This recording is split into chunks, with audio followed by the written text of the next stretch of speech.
Well, hello there, Advanced Chemistry, and this is Friday. I really feel like I haven't seen you guys in forever. This is our third day apart from each other. I will be back on Monday, and I hear that it's been going pretty well. It looks like, based on your quizzes and your assignments that I graded this afternoon, that you are doing okay. I would just encourage you to keep looking at the keys on the blog if you need help. Shoot me an email if you run into anything.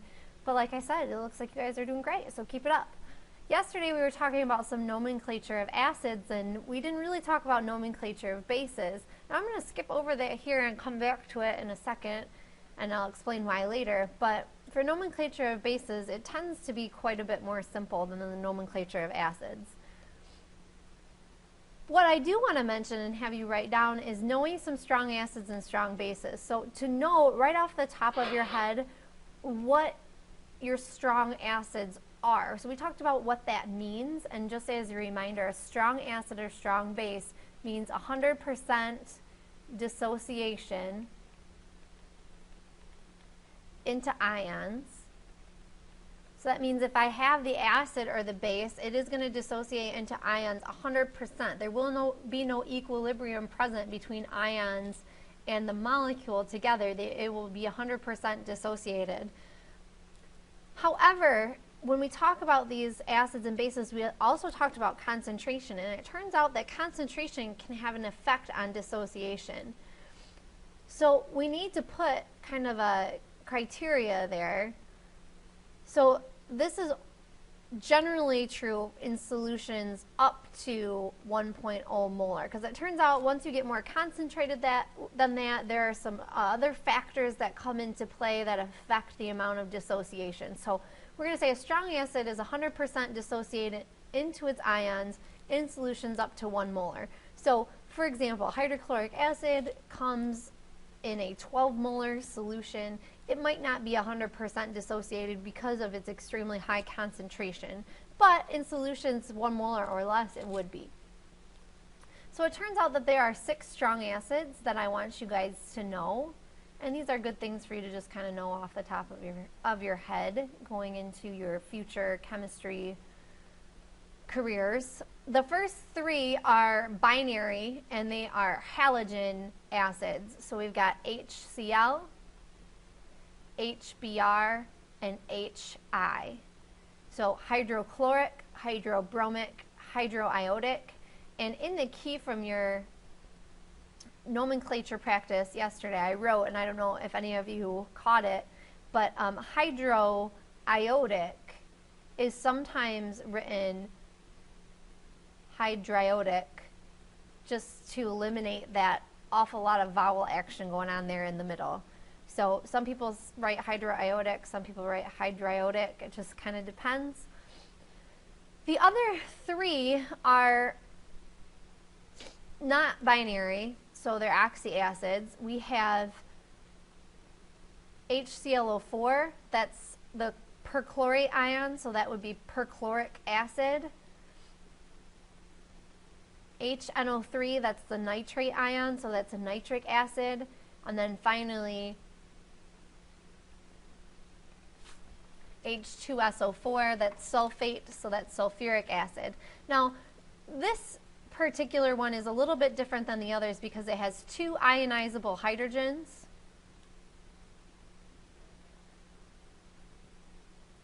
That are out there front. So this is known as a diprotic acid because of the fact that it has 2 ionizable hydrogens, and only the first, oh, I cannot spell.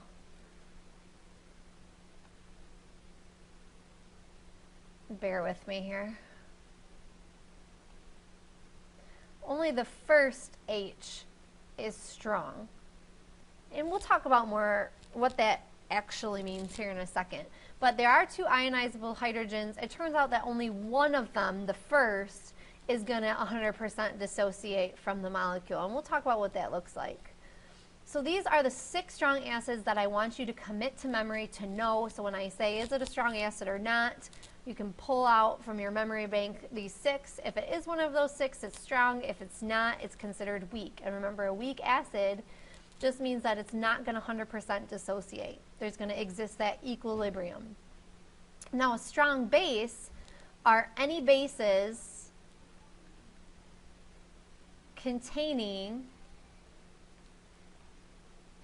a group 1 or group 2 cation. Now, group 1 is your alkali metals, and group 2 are your alkaline earth metals. So, for example, this might be something like KOH. Now, that is potassium hydroxide, and because it exists, because it has this potassium in it, if it's a base and it has potassium in it, so we're going to talk here in a second about how you're going to even know it's a base in the first place, but if it's a base and it has a group 1 or 2 cation, one of these metals in it, then it would be considered strong. If it's a base and it doesn't have one of those groups metals ions in it, then it's not going to be considered strong, it's going to be considered weak. So most important is for you to know that these are your 6 strong acids and then your group 1 or 2 designation for your strong bases. But we still haven't even talked about what makes an acid and what makes a base a base. So let's talk about that now. Acid-base originally came from 3 theories, and this is to understand the 3 theories of acid-base chemistry, starting with what's known as the Arrhenius theory, which was a very narrow definition of acid-base. So I'm going to show you what those are, and that gives us a jumping off point so we can discuss on a very simple level what that means, and then kind of more generalize our definition.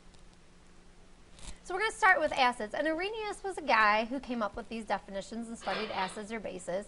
And acids, according to Arrhenius's definition, were hydrogen-containing compounds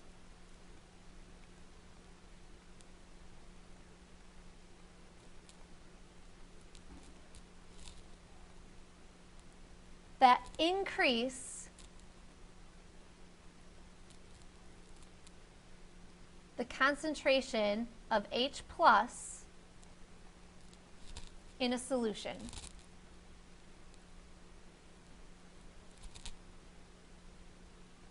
So any hydrogen-containing compounds that increase the H plus in a solution. So this would be because of an ionizable hydrogen dissociating.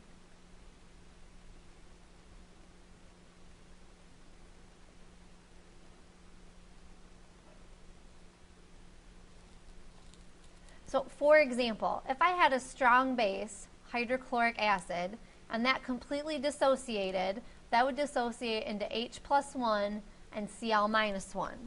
So as a result of that going into solution, it would dissociate and you would have an additional H plus 1 in solution for every HCl that you added to that solution. So it would increase the amount of your H plus. Now I just want to remind you back to regular chemistry way early when we talked about protons, neutrons, and electrons. So for hydrogen with 1 proton, most hydrogen isotopes, there are 2 naturally occurring isotopes, so both hydrogen isotopes have 1 proton, and the most common form has 0 neutrons. If it was a neutral species, it would have 1 electron. But when you have an H plus 1, you take away an electron. So that's why these are called protic or protons, because an H plus 1 ion is really just a proton. So it's very unstable. So what you're going to learn is that this isn't really what happens. It does dissociate and release a proton, but you're not going to see that H plus 1 in solution. You're not going to be able to measure the concentration of H plus 1 in solution. So that's where you get these things like H3PO4 is called a triprotic, because it has the potential to release 3 protons. So I just wanted to mention that. So this is a very narrow definition of an acid, but it helps us to get started. So we see these compounds with H out front, and we can see there's an ionizable hydrogen, and it increases the H plus 1 concentration of our solution. So that's where Arrhenius started. Now for bases, Arrhenius said this.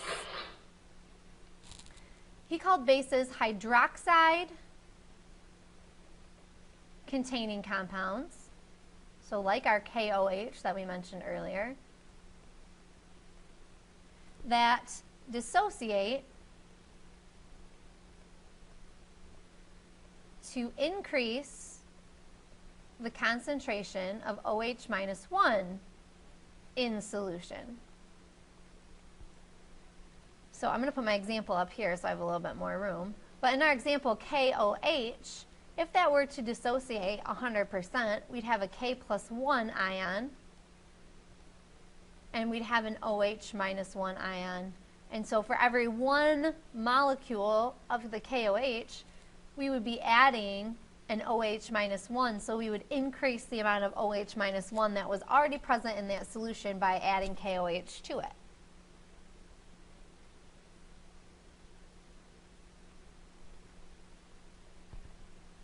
Go back to acids for a second. Just mention that not all hydrogen containing compounds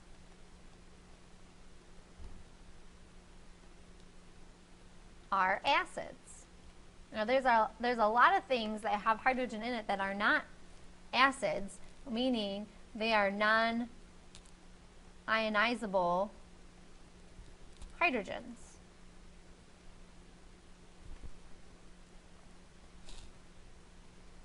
So we can talk more about what makes a hydrogen ionizable later, but I just wanted to mention that. So there's all kinds of things that have hydrogen in them that are not going to dissociate and increase the amount of H plus 1. They're not going to ionize that hydrogen. But if it's an acid, it will do that. So let's move on now, because that's the Arrhenius definition. There's a problem with Arrhenius, and before we go there, I guess I'll just show you this. You don't have to write it down, but just kind of look up here. There's a very well-known base, ammonia, and ammonia was NH3, and they knew it was a base. And they knew it behaved like a base and did the things that bases should do. It had all the properties of a base, had a pH of what a base should have. But it didn't fit this definition because there's no OH in this compound. So they knew that this theory, this very narrowly defined theory, wasn't the full story. So that's where the Bronstead-Lowry, our next theory, comes in. It all came from this NH3 problem. So what they had to do with the Bronstead-Lowry definition was to generalize the theory a little bit more. So I'm going to write more general. So it applied to more compounds. We could apply this theory to more things that were acids and more things that were bases. So what we ended up saying is that, or what they ended up saying, not me, I didn't come up with it. What they ended up saying is that acids are H plus donors.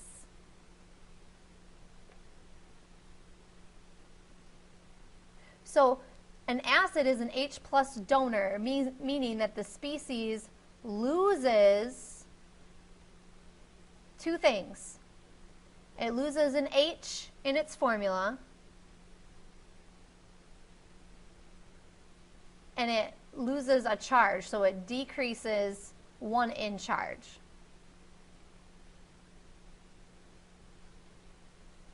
Because it's losing that H plus 1.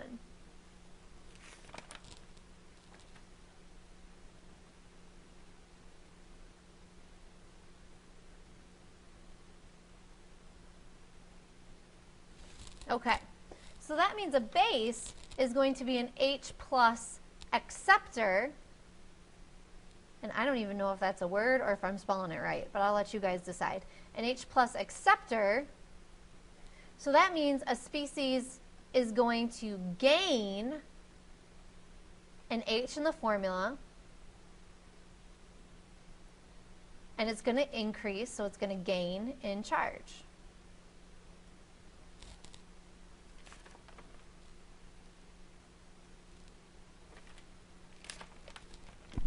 So what I'd like to do now is kind of show you how this works.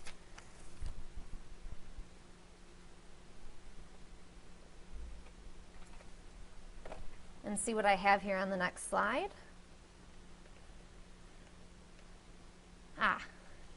Good.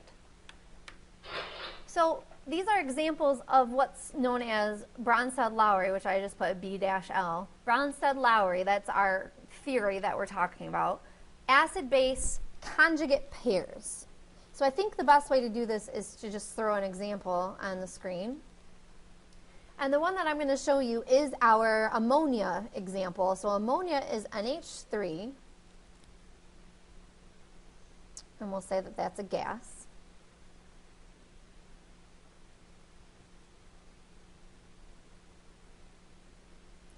And we'll put water, that's a liquid. And we know ammonia is not a strong base, so I'm just going to draw our reversible reaction because we know it's not going to completely go to ions since it is not a strong base. And what you get on the product side here is NH4 plus 1 aqueous and OH minus 1 aqueous. So this would be given to you. So what I want you to look at is how these species change from left to right in the reaction, and so we can identify the Bronstead-Lowry acid and the Bronstead-Lowry base. So let's look at NH3 first. So NH3 turns into NH4 plus 1. So what has NH3 done?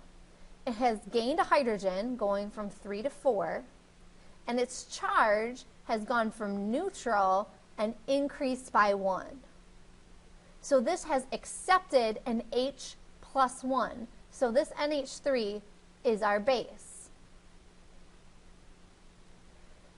There's only water and OH minus 1 left. So those two are what we're going to look at next. So this H2O has gone down a hydrogen. I've gone from 2 to just the 1. And I've gone from neutral down in charge, so to a minus 1. So this must be our acid. It has donated its hydrogen, and it has donated its hydrogen to the base that has accepted it. So the hydrogen, the H plus 1, is going from the acid to the base. Now, if you look at this reaction in reverse, since it's a reversible reaction, the NH4 over here, if you were to travel from right to left, the NH4 plus 1 is going down a hydrogen, and it's going down 1 in charge. So exactly the opposite is occurring. So because it's going in the reverse reaction, NH4 plus 1 is actually an acid in the reverse direction. So what we call this is the conjugate acid. So this is the base, NH3, and its conjugate acid is NH4 plus 1. So that's the species that in the reverse reaction will act as an acid, or the opposite way. Similarly, if I look at what happens in the reverse reaction, OH minus 1 would gain a hydrogen and go up 1 in charge from -1 to neutral. So this is the conjugate base. So in the reverse reaction, this H is being donated to the OH minus 1, and we're getting water from it. So these are called conjugate acid-base pairs. So they're paired the way I have them bracketed here. This is a conjugate acid-base pair, and this is a conjugate acid-base pair.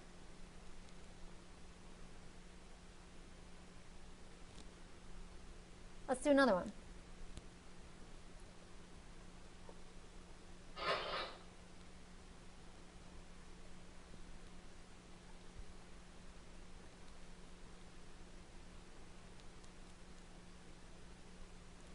So I've got nitric acid here, and that's a strong acid. So really, this is not a great example. Okay, let me change this. I know you're not going to be happy about that. That's a strong acid, so we don't want that.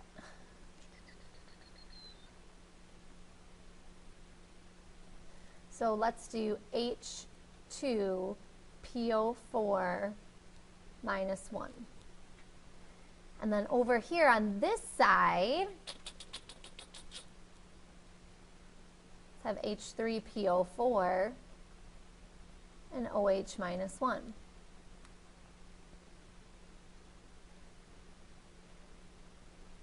So in this example, H2PO4, let's compare that to the H3PO4 over here. So what's happening?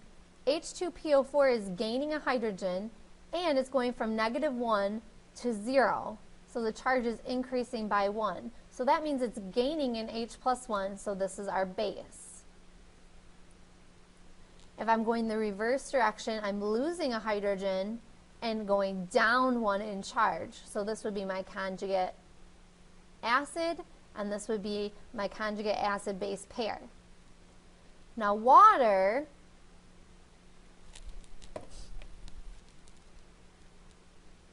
in this example, water is doing the same thing it was in the last example. So it is going down 1 H plus, and it's going down 1 in charge, which means water is your base. Which means is your acid. Gee whiz. So I'm donating this H2 to the H2PO4. So this is my conjugate base. That's where that came from. So this is my acid-base pair over here. Now I want to show you something. Just humor me for a second. If I had H2PO4 minus 1 plus H2O, another possibility for this would actually look like so.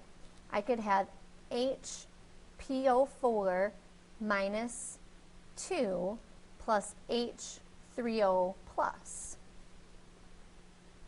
So in this example, I'm starting off with the same two things, H2PO4 minus 1 and H2O, but they're acting differently. So this time, going from H2PO4 minus 1 to HPO4 minus 2, the H2 is donating an H plus 1.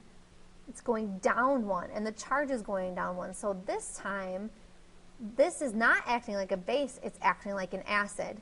When something can act like both an acid and a base, that is known as amphoteric.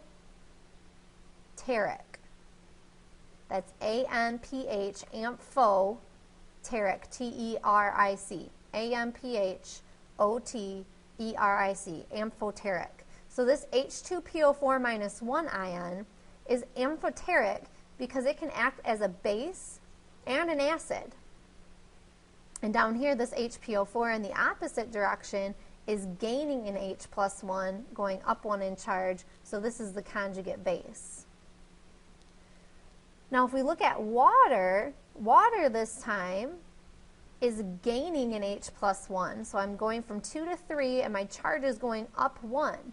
So this time, water is actually acting like a base. So water is also amphoteric, is acting like an acid and a base. And here is our conjugate acid over here.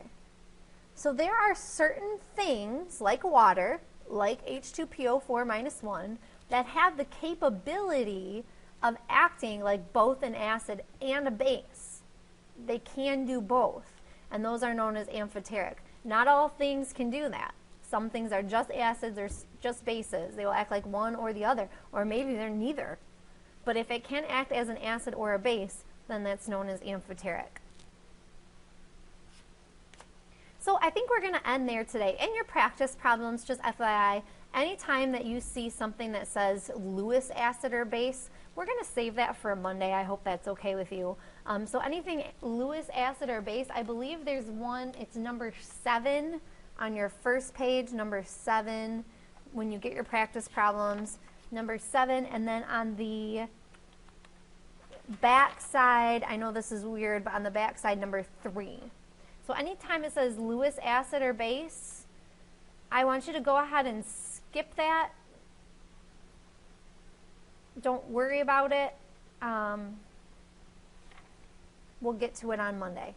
I also want you, I'm just looking here, I want you to skip number 3 through 5. And then there's some naming there for you to do. Okay, so have a really great weekend, and I really look forward to seeing you on Monday. Have a great day.